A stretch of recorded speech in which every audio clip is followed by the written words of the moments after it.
বিয়েবাড়ির হইচই দেখার মতো, আত্মীয় স্বজনরা সবাই উপস্থিত খানবাড়ির ভাংসানে। দিনটা বৃহস্পতিবার। শুক্রবারে মেজবান পরিবারের সকলের চাওয়ায় রিদ, মায়া, আয়ান, জুয়ের মেহেদি অনুষ্ঠানের আয়োজন করা হলো। দুই জুটির আগে থেকে বিয়ে হয়ে গেছে বলে কেউ হলুদের ফাংশন করতে চাইলো না। মেহেদি আয়োজন করা হলো বাড়ির ছাদে। মেয়েরা সবাই মেহেদি রঙা শাড়ি পরেছে, ছোট বড় বয়স্ক বৃদ্ধ কেউ বাদ যায়নি। সকলেই একই রঙের একই ডিজাইনের জামদানি শাড়ি পরেছে। শুধু মায়া আর জুই কোণে হওয়ায় ওদের দুজনের শাড়িটা মেহেদি রঙা হলেও ডিজাইনটা ভিন্ন। সন্ধ্যা রাত রিদ বাদে সবাই খানবাড়িতে উপস্থিত। সারাক্ষণ ভাই ভাই করতে থাকা আসিফও খানবাড়িতে উপস্থিত। রিদের দেখা কোথাও নেই। আসিফ বাদে রিদা একা বাইরে, সেটা কল্পনা করাও মুশকিল, অথচ সেটাই হলো। আসিফ নিহাল খানের সঙ্গে আরাফ খান, আয়ন, রাদীপ, ফাহাদ সবাইকে নিয়ে আড্ডায় বসেন। কত কি কথা বলতে ব্যস্ত আরাফ খান। সন্ধ্যায় ফেরি লাইটের আলোয় ঝলমল করছে খানবাড়ির আঙিনা। মেয়েরা সবাই সাজুগুজুতে ব্যস্ত। সোফিয়া খান বাকি সবার মতো করেই মেহেদি রঙা জামদানি শাড়ি পরেছেন। দুহাতে দুটো সোনার বালা, গলায় সিম্পল সোনার নেকলেস, চুলগুলো খোপা করা। সবসময়ের মতো আজ সোফিয়া খানের খোপা খালি নেই। আজ খোপায় তাজা ফুল গুজে দিয়েছে মায়া। তীক্ষ্ণ দৃষ্টি আর পরিপাটি সোফিয়া খানকে দারুণ দেখাচ্ছে। সার্ভেন্ট দিয়ে বাড়ির মেহমানদের তদারকির দায়িত্বটা সোফিয়া খান করছেন। এর ফাঁকে সোফিয়া খানের পেছনে এসে দাঁড়ালো শোভা। বেশ জড়সড় আর ভয় নিয়ে ডাকলো সোফিয়া খানকে। আন্টি। কাজে ব্যস্ত থাকা সোফিয়া খান পেছন করে শোভার দিকে তাকিয়ে শোভার জড়সড় হাবভাব বুঝে তীক্ষ্ণ গলায় বললেন, কোনো সমস্যা? জি আন্টি, কি হয়েছে? শোভা ইতস্তত বোধ করলো। খানিকটা ভয় নিয়ে বলল, আন্টি আমি বিয়ে করতে চাই না। সোফিয়া খানের জায়গায় অন্য কেউ থাকলে হয়তো একটু বিচলিত হতো শোভার কথায়, কিংবা শোভাকে নিয়ে খারাপ মনোভাব দেখাতো। পাত্রের মায়ের সামনে দাঁড়িয়ে সরাসরি বিয়ে করবো না এই কথা বলায়। অথচ সোফিয়া খানের মধ্যে বিচলিত ভাব দেখা গেল না তার, আর না শোভাকে খারাপ ভাবলেন। খুব স্বাভাবিকভাবে সোফিয়া খান দুহাতে বুকে বেঁধে দাঁড়িয়ে বললেন, কাউকে পছন্দ করো?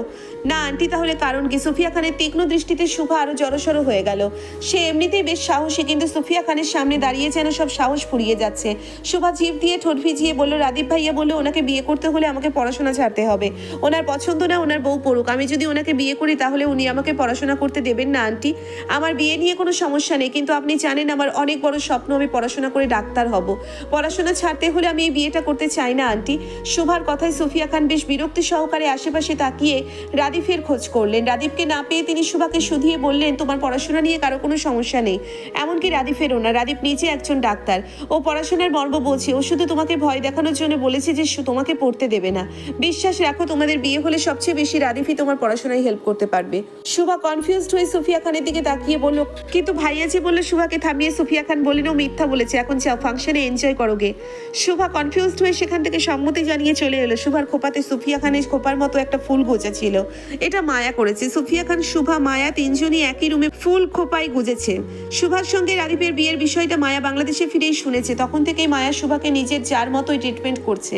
সবকিছুতে শোভাকেও ভাগ দিচ্ছে। বিষয়টা সোফিয়া খান লক্ষ্য করেছেন, এতে তিনিও সন্তুষ্ট। বেশ অনেকদিন পর রাফাকে পাওয়া গেল ভিডিও কলে।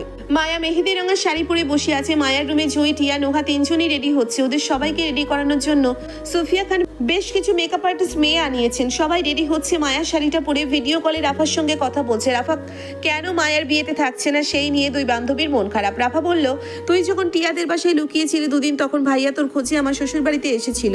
পুলিশ নিয়ে পুরো বাড়িতে তল্লাশি চালিয়েছে, নাদিমকে পুলিশে দিয়েছে। এই নিয়ে অনেক ঝামেলা হয়েছিল আমার শ্বশুর বাড়িতে। আমরা অনেক বললাম তুই আশুগঞ্জ আসিসনি, তারপরও ভাইয়া কারো কথা শোনেনি। আমার শ্বশুর বাড়ি মানুষকে হেনস্থা করেছে। নাদিম গোটা একদিন জেলে ছিল। তোকে খুঁজে পাওয়ার পর পুলিশ নাদিমকে জেল থেকে ছাড়ে। এই নিয়ে আমার তোর উপর অনেক রাগ ছিল, সেজন্য এতদিন কথা বলিনি। আসিফ ভাইয়া সেদিন নাদিমকে কল করে তোদের বিয়েতে দাওয়াত দিয়েছিল। আমি রেগেছিলাম বলে তোর সাথে কথা বলতে চাইনি, কিন্তু নাদিম বোঝালো এতে তোর দোষ নেই, তোর সাথে সম্পর্কটা নষ্ট না করতে। আমিও তোকে অনেক মিস করছিলাম, সেজন্য কল করলাম। নাদিম আমাকে তোর বিয়েতে নিয়ে আসতে চেয়েছিল, কিন্তু আমিই আসিনি। প্রেগনেন্সির অবস্থায় দূরে জার্নি করা নিষেধ আমার, সেজন্য আসতে পারিনি। সরি দোস্ত। রাফার কথায় মায়া হতবাক, বাক্রুদ্ধ হয়ে বসে রইল। মায়ের অনুপস্থিতিতে রিদ এত কিছু করেছে মায়ের জানা ছিল না। মায়া স্তব্ধ হয়ে আওড়ালো, আমার অনুপস্থিতিতে এত কিছু হয়েছে, আমি তার কিছুই জানতাম না। রাফা সত্যি বল। মায়াকে থামিয়ে রাফা বলল, আমি জানি। মায়া বেশ অনুতপ্ত এবং অপরাধীর ন্যায় বলল, সরি রাফা, আমাকে ক্ষমা করে দিস। আমার জন্য তোদের এত হেনস্থা হতে হয়েছে। আমি ওনার হয়ে তোর কাছে, নাদিম ভাইয়ার কাছে ক্ষমা চাচ্ছি। তোর ক্ষমা চাইতে হবে না বোকা, আমরা জানি রিদ ভাইয়া তোর জন্য কতটা পাগল। আমি শুধু একটাই অনুরোধ রাখবে, এরপর ভাইয়া যেন কোনো কারণে নাদিমকে হেনস্থা না করে। নাদিম অতীতে তোকে পছন্দ করলেও বর্তমানে নাদিম বিবাহিত, সে তোকে ডিস্টার্ব করার মতো ছেলে না, তুই জানিস। মায়া অপরাধ বোধে কথা বলতে পারছে না। চঞ্চল রাফাকে বেশ ম্যাচিওর দেখালো, মায়াকে বেশ করে বুঝিয়ে বলল। দুই বান্ধবীর বেশ কথা চলল। প্রথমে মায়া অনুতাপের কারণে রাফার প্রেগনেন্সির ব্যাপারটা লক্ষ্য করেনি, কিন্তু কথা শেষে ফের রাফার প্রেগনেন্সির খবরটা শুনে মায়া খুশিতে লাফিয়ে উঠল। খুব করে রাফাকে অভিনন্দন জানালো, কিন্তু তার পরের মুহূর্তেই মন খারাপও হয়ে গেল। মায়ার বড় বোন মুক্তা প্রেগনেন্ট, রাফা প্রেগনেন্ট, তাহলে মায়া কেন প্রেগনেন্ট হচ্ছে না? মায়ার সমস্যা কোথায়? এই নিয়ে মায়ার ভীষণ মন খারাপ হলো। হৃদকে এত করে বলার পরও মায়ার কেন বাবু হচ্ছে না, এই নিয়ে কষ্ট পেল। কষ্টে কষ্টে মায়া হৃদের সঙ্গে কথা বলা অফ করে দিল। হৃদ সন্ধ্যায় একবার বাড়িতে এসে মায়ের খোঁজ করেছে, কিন্তু মায়ার সামনেও যায়নি, দেখাও করেনি। হৃদ কি জন্য ঘরে এলো, তারপর পরের মুহূর্তেই আবার তাড়াহুড়ো করে বেরিয়েও গেল। আসিফও বুঝতে পারছে না হৃদ কি নিয়ে এত ব্যস্ত। হৃদ ফের বাসায় এলো রাত 11টার পরে। তখন মেয়েরা সবাই দুহাত ভর্তি মেহেদি পড়ছে। ছাদে আসন পেতে মেহেদি আর্টিস্ট নিয়ে বসে সবাই মেহেদি পড়ছে। এখানে ছোট বড় বাচ্চা বয়স্ক সবাই আছে। এর মাঝে মালা এসে মায়াকে জরুরি তলবে বলল, ভাবি হৃদ ভাই আইছেন, আপনারে ডাকে, নিচে যাইতে কইছে। মায়া দুহাতে মেহেদি পড়ছে তাই ব্যস্ততা দেখিয়ে বলল, আপনার ভাইকে গিয়ে বলেন আমি ব্যস্ত, আসতে পারবো না। ভাবি ভাই রাগ করবো, করুক, আপনি যান। মালা চলে যায়। মায়াও নিচে নামলো না। মায়াকে নিচে নামতে দেখা যায় আরো ঘন্টাখানেক পর। রাত তখন 12টার ঘরে। মায়ার গায়ে মেহেদি রঙা জামদানি শাড়িটা পরা বাঙালিয়ানা সাজে। লম্বা চুলগুলো বেনি করে মাথায় তাজা ফুল গুজেছে। দুহাতে চুড়ি ছিল, কিন্তু মেহেদির জন্য খুলে রেখেছে। মায়া ছাদ থেকে নেমে কিচেনে গেল। বাড়ির সবাই ছাদে, সেজন্য নিচে তেমন কেউ নেই। মালাকে কিচেনে দেখে বলল, মালা আপু আমাকে এক গ্লাস পানি খাওয়াবেন, আমার দুহাতে মেহেদি। মালা ফ্রিজ খুলে পানির বোতল হাতে নিতে নিতেই দরজার দিকে তাকিয়ে আস্তে করে পানির বোতলটা র্যাকের ওপর রেখে মায়াকে পাশ কাটিয়ে চলে যেতে নিলে মায়া অবাক হওয়ার মতো করে দ্রুত মালাকে ডেকে বলল, আরে মালা আপু চলে যাচ্ছেন কেন, আমাকে পানি দিয়েছেন। আরে মায়া পেছনে ঘুরতেই হৃদকে দরজার সামনে দাঁড়িয়ে থাকতে দেখে বুঝতে পারলো মালা কেন হঠাৎ চলে গেল মায়াকে পানি না দিয়ে। মায়া হৃদকে দেখে অদেখা করে নিজেই পানি নিতে চাইলো, কিন্তু দুহাত ভর্তি কোনোই অবধি মেহেদি থাকায় পানি ঢালতে পারছে না। তাই পানি না খেয়ে মায়া চুপচাপ হৃদকে পাশ কাটিয়ে চলে যেতে নিলে হৃদ মায়ার লম্বা চুলের বেনি টেনে আটকায়। মায়া আর্তনাদ করে বলল, আরে কি করছেন, চুল ছাড়ুন। উফ! হৃদ মায়ার চুলের বেনি টেনে পুনরায় ফ্রিজ অবধি চলে যায়। মালার রেখে যাওয়া বোতল থেকে পানি গ্লাসে ঢেলে মায়ের মুখে ধরলে মায়া মুখ ফুরিয়ে পাশে তাকায়। হৃদ কপাল কুচকায়। মায়ার চুল টেনে ধরা হাতটা দিয়ে হৃদ মায়ার মুখে নিজের দিকে ঘুরিয়ে ফের মায়ার মুখের পানির গ্লাসটা ধরলে মায়া চুপচাপ পানি পান করে চলে যেতে নিলে চুলে টান খায়। হৃদ মায়ার বেনি টেনে ধরে রেখেছে। হৃদ মায়ার চুলের বেনি টেনে মায়াকে নিকটে এনে বলল, কি সমস্যা?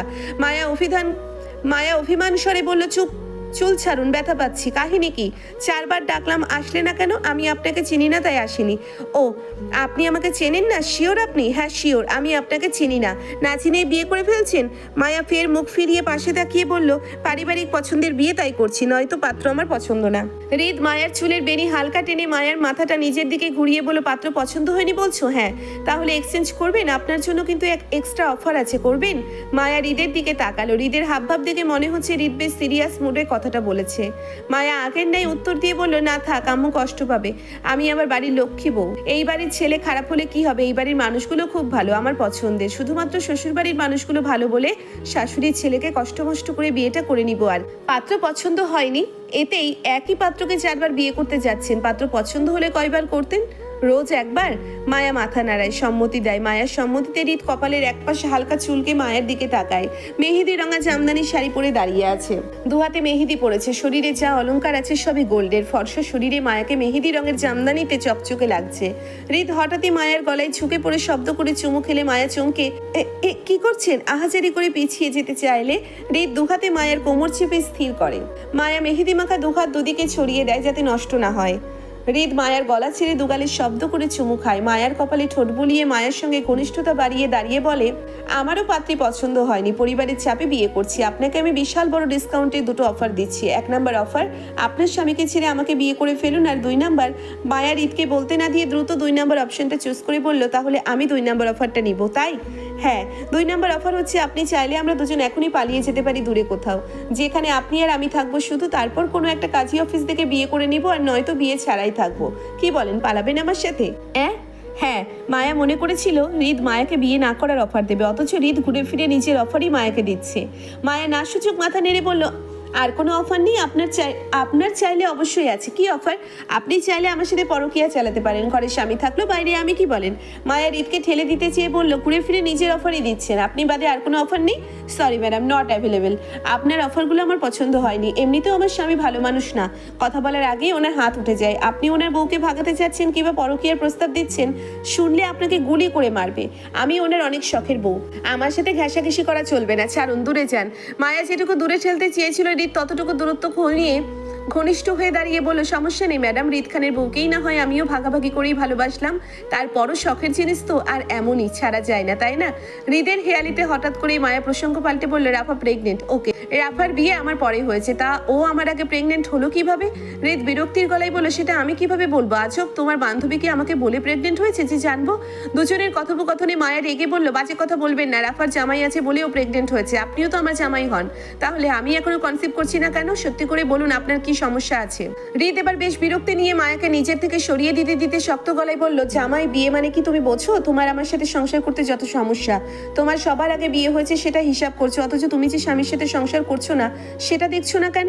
তোমার সাথে আমার ঘনিষ্ঠতা হয়েছে কয়বার? 4 বার। এর মাঝে তুমি বেবি ডিমান্ড করছো কিভাবে? হৃদের শক্ত গলায় মায়া দমে যায়। মায়া মিনমিন করে বলে, আমার বেবি চাই। শোনো হৃদ, আমি বিয়ে করেছি শুধু নিজের জন্য, আগে আমাকে সময় দাও। বেবি নিয়ে আপাতত আমার কোনো প্ল্যানিং নেই। যদি কখনো বেবি নিতে হয় তাহলে সেটা পরে, যখন সঠিক সময় হবে তখন, নট নাও।